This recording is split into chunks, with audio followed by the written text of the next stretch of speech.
The chamber was dim. Stone walls bore glowing runes, etched deep and pulsing faint light. Shelves cluttered with alchemical vials spilled their colors like stars trapped in glass. The air smelled of ozone and something ancient, something alive. Marcus Hayes carried Kaida carefully. Her small body was limp in his arms. Fox ears twitched weakly, pale light pulsing faintly beneath her skin. Her usual fiery glow was dulled, flickering like a dying flame. He laid her gently onto a futon piled with soft blankets. The futon sagged under her weight, a fragile shape framed by embroidered silks. Her 9 tails rested quietly behind her, faintly shimmering. Marcus' rough hands trembled. He wiped sweat from his brow. "Kaida, stay with me," he whispered. The room held a tense silence. Then Kaida's body jolted. A violent spasm shook her limbs. Marcus froze, heart pounding. But the spasm passed quickly. Her chest rose and fell in slow, steady breaths. The pale light beneath her skin stabilized. Marcus exhaled sharply. By the window, Aerie stood calm and still. Her ethereal form flickered softly. Inja. 9 foxtails shifted like smoke curling in the moonlight. "Her body resists the reagents," Aerie said quietly. Her voice was smooth, steady, calm as a mountain. She turned to Marcus, eyes sharp and unreadable. Marcus frowned, staring down at Kaida. "She shouldn't still be alive after that dose, not without lasting damage." Aerie's gaze drifted to the glowing vials scattered across the table. "Most yokai would collapse completely. Kaida's physiology is unusual." Marcus knelt beside Kaida, scanning her with a small device that measured ki flow. Numbers flickered on its display. "This isn't just resilience," Marcus muttered. "This is an engineered reaction. Her body is adapting."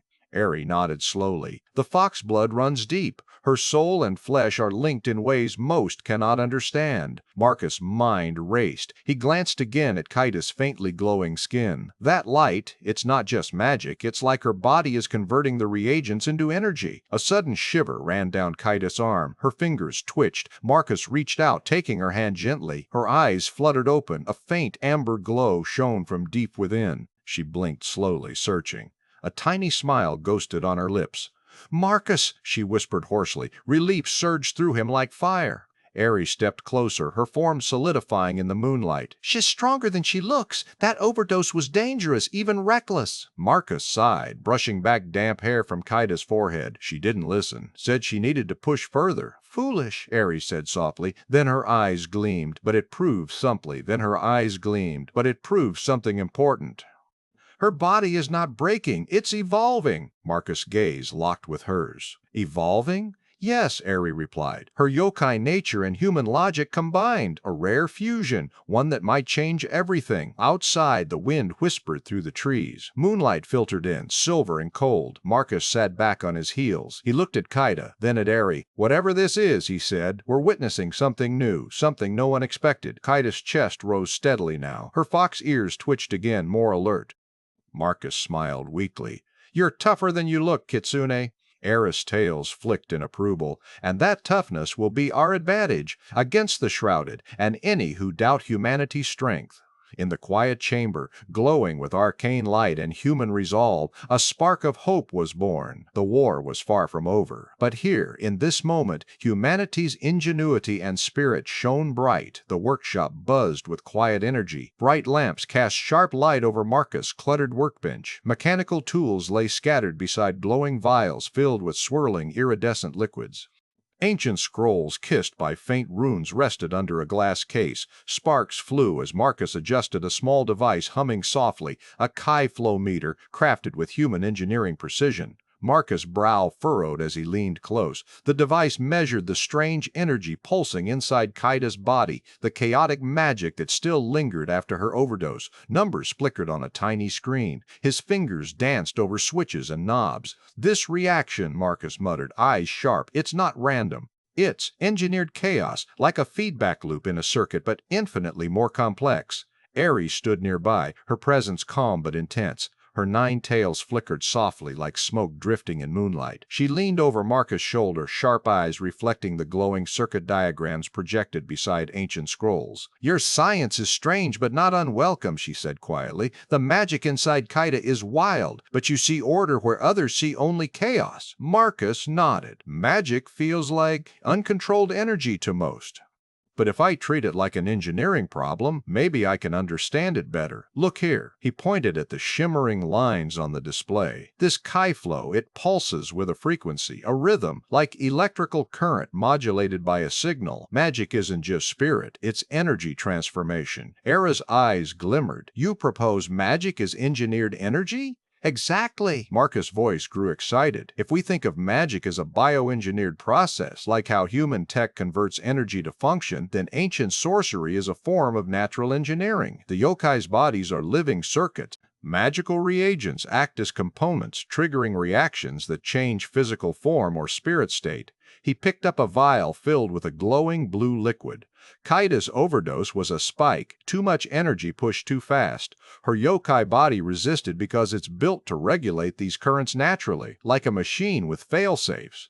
Era's tails flicked faster, a subtle sign of approval. Your logic challenges our traditions. Mystics call magic divine, you call it science. Marcus smiled. Science and magic might be two sides of the same coin. I want to build devices that harmonize both, tools that amplify magical energy with mechanical precision. He adjusted the chi flow meter. Sparks flashed briefly, the room filled with a low hum. Imagine a device that controls spirit energy like an engineer controls electricity, Marcus said. It could stabilize yokai transformations, prevent overdoses like Kaida's, even enhance power safely. Era's voice softened. Your ideas could change everything. If you succeed, the shrouded will lose their advantage.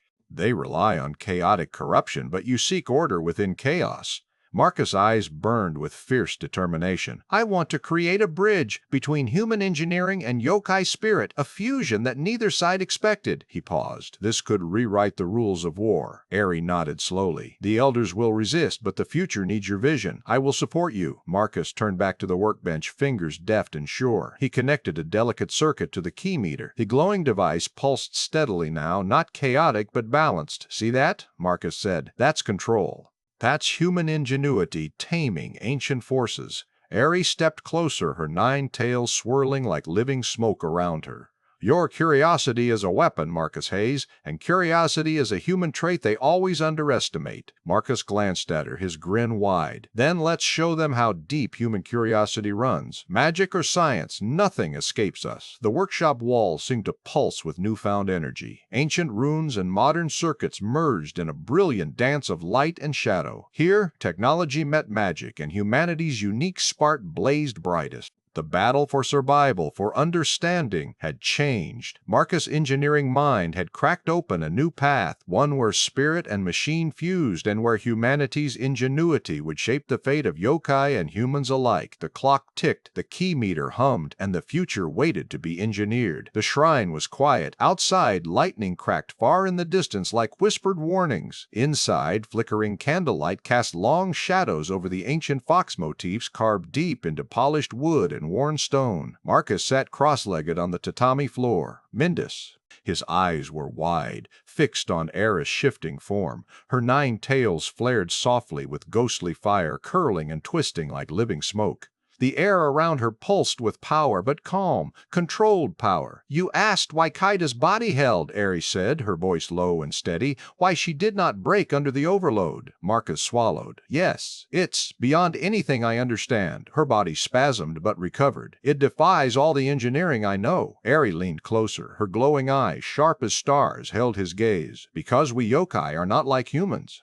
Our bodies and souls are one. Marcus blinked. What do you mean? I thought souls were separate from bodies, like energy linked but distinct. She shook her head. Humans are mortal coil and spirit, yes, separate. Your soul can leave your body. It is fragile, prone to shattering. Marcus frowned. That's why humans fear death so much. But how does that relate to Kaida? Her tails flicked with ghostly blue light. Our yokai essence is a unified whole. Soul and body are fused, inseparable. Damage the body, and the soul is harmed. But also, the soul strengthens the body. From within, reaping, our biology is spirit engineered. Marcus leaned forward. A living bioengineer's dream, he muttered. Eri smiled faintly. Exactly. Kaida survived because her yokai soul absorbed and stabilized the magical overload. It is not just physical resilience, it is spiritual synthesis. The meaning sank in. Marcus' mind raced, gut-twisting with wonder. So that's why her vitals held steady despite the reagent's toxicity. Her spirit maintained the balance? Yes, Eri confirmed. The magical energy coursing through her is bound by her soul's will. Her body is a vessel regulated by an inner spirit matrix. Marcus' fingers twitched in excitement. It's engineering on a level I've never seen. Not machines or circuits, but the soul itself. A sudden crack of thunder shook the shrine. Lightning flashed through the paper sliding door. Marcus glanced out, seeing the storm's fury. Eris' expression darkened. This secret unites not only us yokai, but also reveals the nature of our enemy. Marcus' brow furrowed. You mean the shrouded? She nodded slowly. Yes, they are yokai who have been corrupted. Their soul-body unity is broken. They exist in torment, neither fully alive nor dead. Marcus' voice dropped. Corrupted yokai, so they aren't just twisted spirits. They are fractured beings, torn apart from within.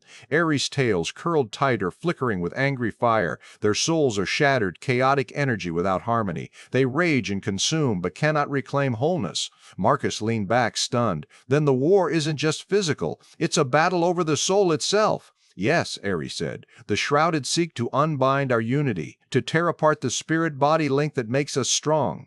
If they succeed, all will fall into decay and ruin. The weight of her words pressed hard on Marcus' chest. He looked down at the ancient scrolls spread before him, their faded symbols whispering forgotten truths. So Kaida's resilience, Marcus said slowly, is a glimpse into what we humans don't understand. Our science separates body and soul. But yokai, you are engineered by spirit. Eris' eyes shimmered. And that is why your human perspective is vital. Your engineering mind can bridge the gap between technology and spirit. Marcus' heart pounded. Every discovery felt like a key unlocking a new door. Your knowledge of energy systems, bioengineering, Eri continued, combined with our soul unity, together we can find a way to heal what the shrouded have broken. He nodded, resolve solidifying. We're fighting a war not just for land or life, but for the very essence of being. Ares' tails glowed brighter, casting ethereal light over the room. Exactly. You see it now, Marcus. The fusion of body and soul is our greatest strength, and our enemy's deepest weakness. The storm outside raged on, but inside the shrine hope flared.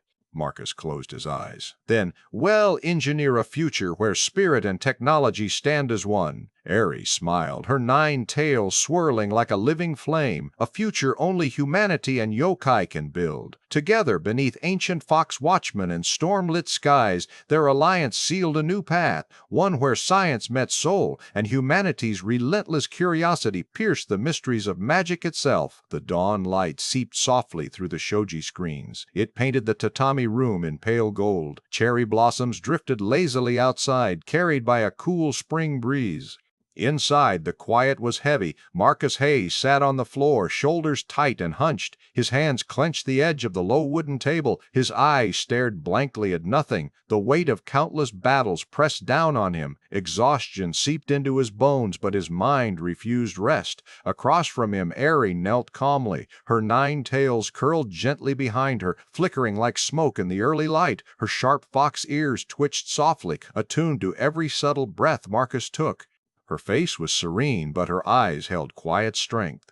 Marcus, Ares said, voice like warm silk, you cannot carry this burden alone. He blinked, not meeting her gaze. I have to. No one else can find the answers. Ares leaned forward, placing a delicate hand on his forearm. Her touch was light. It was firm. You push yourself too hard. I see the walls you build around your heart, the silence you wear like armor. Marcus' jaw tightened. I don't have time for weakness. Rest is not weakness, Ares said softly. Her tail shifted to shade his face from the rising sun. It is fuel. Even the strongest forge must cool, or it cracks.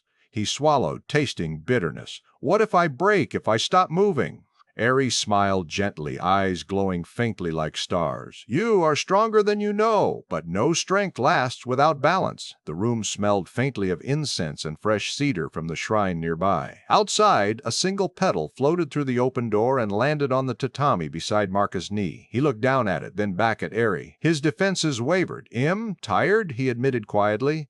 His voice was rough with unspent emotion. "I don't want to feel weak." Eris' tails fluttered like quiet flames. "Vulnerability is not a curse. It is the core of resilience. You can face your pain and still stand stronger." Marcus exhaled, the fight leaking from his body. "I'm scared, Eri." The yokai advisor's gaze softened. "I know." She rose, moving to sit beside him. Her ethereal form shimmered gently in the soft morning light, her 9 tails wrapped protectively around them both. The room seemed to breathe with calm. "Let me help you carry this," she said, "not as a burden, but as a shared path, together." He hesitated, then nodded slowly. The weight of his solitude lifted just a fraction. Eri reached into her kimono and pulled out a small cup of warm tea. She handed it to him. The steam curled like mist, fragrant with jasmine and honey. Marcus took the cup with trembling hands. He sipped, letting the warmth spread through him. For the first time in days, his body began to unclench. Outside, the cherry blossoms continued to fall, silent and sure. Eri stood and motioned toward the futon folded neatly in the corner. "Rest for a while. No equations, no battles, just peace." Marcus looked toward the futon, then back at her. His pride warred with the weariness beneath. "I'm not good at this," he confessed. "Doing nothing." Eri smiled with gentle amusement. "Then let me teach you." She extended her hand. "Come, sit with me." He hesitated, then placed his hand in hers. Her fingers were cool and steady. The connection grounded him. They sat side by side on the floor. Eris' tails curled around both of them like a shield. The silence between them was not empty. It was healing. Marcus let his head fall back against the wall. His eyes closed. The tension in his body softened. "You are human," Eri whispered. "That means you carry fire inside you. But even fire needs air." He breathed deeply, feeling the truth of her words. "For reminding me that even a warrior needs rest." Her laughter was soft like wind through leaves. "Tomorrow, we face the shrouded again." Marcus nodded. "But today I rest." Outside, sunlight spilled over the roof tiles. The petals danced on the morning breeze. Inside that small room, a bond grew stronger. A human and a yokai, joined by trust, by hope, by the courage to heal. The war against the shrouded was far from over. But Marcus Hayes was no longer alone in the fight, because even the fiercest fire burns brightest when it rests. The low wooden table sat heavy in the warm room. Ancient tomes leaned against rusted shelves. Mechanical parts cluttered corners. A rich scent of sandalwood filled the air. The soft glow of paper lanterns bathed the space in gold. On the table lay a carved shogi board. Its polished surface gleamed under flickering light. The pieces were worn but proud, each carved symbol telling tales of countless battles. Marcus Hayes sat tense. His fingers hovered above a piece, trembling slightly. His brow furrowed deep. He blinked rapidly. The weight of the war, the long hours, the endless strain pressed on him like a starship's hull under fire. Across from him, Eri smiled, calm, sharp, mischievous. Her 9 tails flicked lightly behind her. Her fox ears twitched as she watched Marcus struggle. "You hesitate," she teased softly. "Are you afraid to move, human?" Marcus gave a short laugh, choked with frustration. "It's not fear, it's strategy, just complicated strategy." Era's eyes sparkled. "Complicated or confused? I have seen Kitsune smarter than you." Marcus snorted. "That's not helping." She leaned forward, moving a piece smoothly. "Watch and learn." Her fingers danced over the board with grace. The pieces slid like whispers across polished wood. She captured one of Marcus' pawns with a sly smile. "That's cheating!" Marcus exclaimed, eyes wide. "Cheating?" Eri laughed. "No, human. That is skill. You should learn it." Marcus rubbed his temples. The pieces looked like a foreign language. Each carved kanji was a riddle wrapped in mystery. His human engineering mind craved clear algorithms, not these ancient dance moves of war. "You know," Eri said, voice light, "my grandfather once lost a shogi game to a tanuki spirit. He blamed the moonlight, said the tanuki's trickery was too much." Marcus blinked. "Tanuki? Trickster raccoon dogs?" She nodded. "Yes, they say tanuki can change shape, fool you with illusions. Like the shrouded." Marcus grimaced. "We're fighting those things. Corrupted yokai, twisted souls." Era's tails flicked sharply. "Exactly. Shogi is more than a game. It teaches patience, cunning, and the dance of deception." Marcus moved a rook awkwardly, knocking over a pawn. The sound echoed in the quiet room. "Bull in a china shop?" Eri teased. "You humans rush headlong into battle. No subtlety." Marcus gave a crooked smile. "We tend to fix things with brute force." "Sometimes that's what works." "Sometimes," Eri agreed, "but here, you must think 10 moves ahead." Marcus sighed deeply. The tension in his shoulders melted slightly. For a moment, the endless war faded. The hum of machines and the crackle of magic dimmed. "Tell me another story," Marcus said, watching her carefully move a bishop. Aries' eyes gleamed. "Very well. Once a kitsune tried to steal the secret of eternal youth from a hermit. The hermit was clever. He gave her a riddle instead of the secret. The kitsune failed, but she never admitted it. Instead, she enchanted the hermit's garden so flowers bloomed forever. A small victory, but a victory." Marcus nodded slowly. "That's kind of impressive." Eris' smile deepened. "Your people have similar stubbornness. You never give up, even when the problem seems impossible." Marcus' fingers hovered over a knight. He hesitated, then moved it confidently. "Check." Eris' eyes narrowed. "Ah, a human surprise." She studied the board. Her lips curved upward, amused. She moved her gold general carefully. "Checkmate," she said softly, sliding her king into a safe square. "Whoosh! Whoa!" Marcus stared at the board in disbelief. "Again?" Eri laughed, a rich melodic sound that filled the room. "You are improving," she said. "Soon you will be a worthy opponent." Marcus leaned back, a genuine laugh escaping him. The sound was rare these days. It felt like sunlight breaking through storm clouds. "Maybe shogi can teach me more than tactics," he said. "Maybe patience, maybe to see the moves I keep missing." Eri nodded. "And maybe I will learn from your stubborn human spirit." Outside, cherry blossoms drifted on a soft breeze brushing against the window pane. In this small room, a human engineer and a fox yokai found a fragile peace. Their laughter echoed, a spark of hope against the darkness. For a moment the war paused. The game was not just about pieces on a board. It was about trust, resilience, and the unexpected bridges between worlds. Marcus reached across, moving a pawn with a grin. "Your move, Eri." Her eyes gleamed like stars. "Prepare to be defeated again, human." The battle resumed, not of swords or magic, but of minds and hearts. And in that, humanity's true strength shone brightest. The workshop buzzed with quiet energy. Holographic maps floated mid-air, shifting softly as Marcus adjusted their angle. Around him, shelves sagged under the weight of tiny painted miniatures, each one a perfect replica of warriors, yokai, and strange beasts. Small 3D printers hummed in the background, churning out fresh figurines layer by layer. Eris' eyes shone bright as she crouched beside the latest model.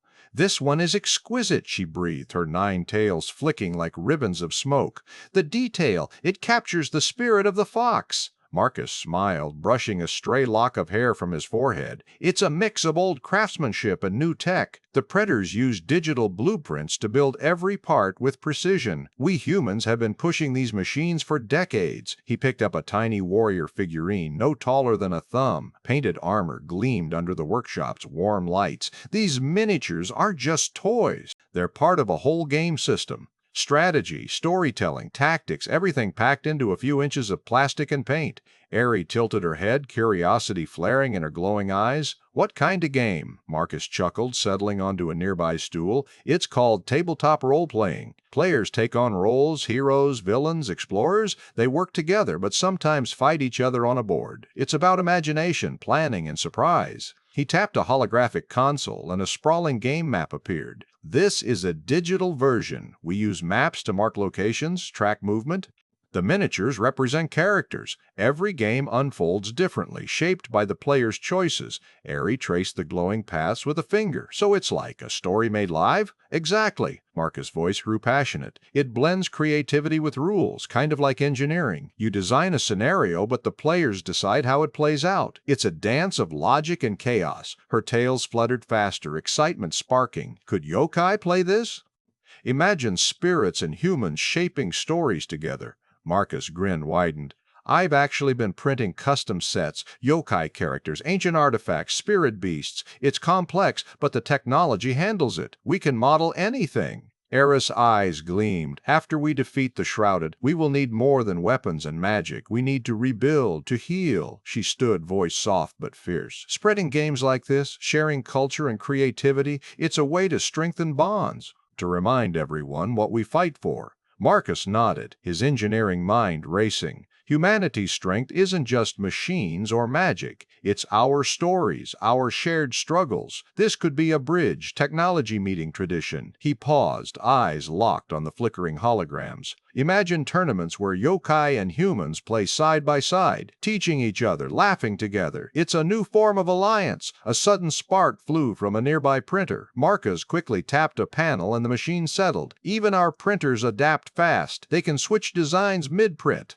Flexibility. That's what we do best. Ari stepped closer, her form almost glowing with hope. The shrouded think their corruption will end all life's light, but they underestimate human creativity, our ability to build, to dream. Marcus leaned back, feeling a rare calm wash over him. When we win, the real work begins. Rebuilding worlds, restoring spirits, sharing new stories. He held up a tiny fox miniature, painted with swirling silver and red. This little guy?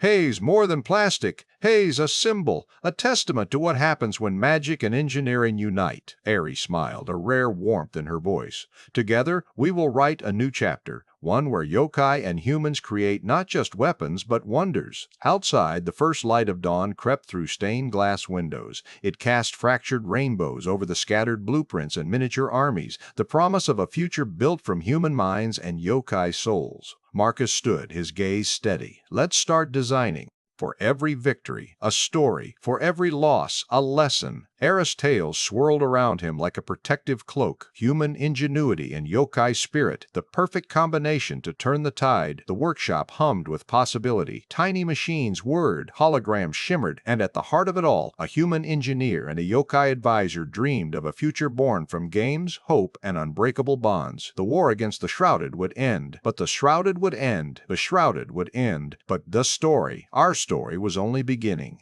A bright, cluttered workshop filled with glowing 3D printers and shelves lined with intricately painted miniatures. Holographic maps and digital blueprints hover mid-air, casting soft light. Marcus, a rugged human engineer with rolled-up sleeves, holds a tiny fox miniature. Beside him, Eris' ethereal form flickers, 9 smoke-like tails swirling gently. The room is bathed in warm light from overhead lamps and the soft glow of magic-infused technology.